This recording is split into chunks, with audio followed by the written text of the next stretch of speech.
Campaign हम अपनी बातें लोगों तक लेके जा रहे हैं और लोग हमारी बातों पे भरोसा भी कर रहे हैं, क्योंकि आज की डेट में भारत की जो पब्लिक है वो कांग्रेस और भाजपा दोनों से ऊब चुकी है। उसको एक सशक्त विकल्प की ज़रूरत है और उस सशक्त विकल्प के रूप में नेशनल जनदल उनके सामने उपस्थित है।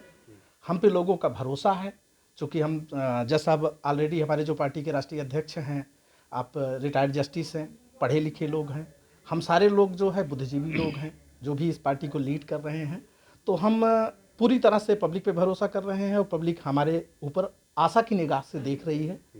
इसी आधार पे हम लोग कैंपेन कर रहे हैं। सर, एक कृषि प्रधान देश है, एक किसान की भी बात होती है, युवा की भी बात होती है। युवा अधिक बेरोजगार है और महंगाई चरम पर है। कैसे आप लोग अपनी आगे के लिए रणनीति? देखिए, हमारी रणनीति सबसे पहले ये है कि किसानों के लिए, जो किसान कर्जे से दबे हैं, अगर हमारी सरकार बनती है या सरकार में हमारा रोल रहता है तो हम हर हालत में किसानों को कर्ज माफ़ी के लिए प्रयास करेंगे और 100% है कि हम किसानों की कर्ज माफ़ी करवाएंगे।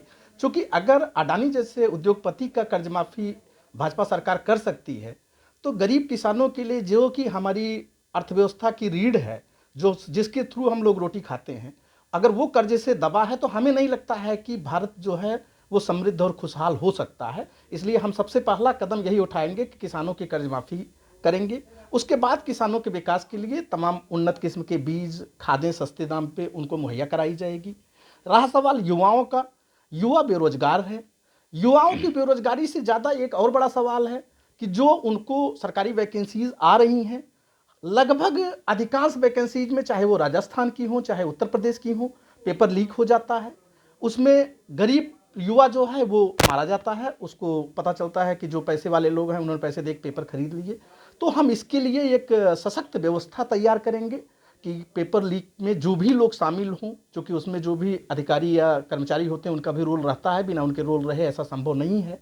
तो उनके खिलाफ भी हम सख्त से सख्त कदम लेंगे और ये सुरक्षा मुहैया उपलब्ध कराएंगे कि कोई भी वैकेंसी जो है उसके पेपर लीक ना हो, वो फेयर हो सके और युवाओं को उनको नौकरी का अवसर समान रूप से प्राप्त हो सके उनकी योग्यता के आधार पे। इसके साथ साथ मैं जैसा आपने एक बात कहा कि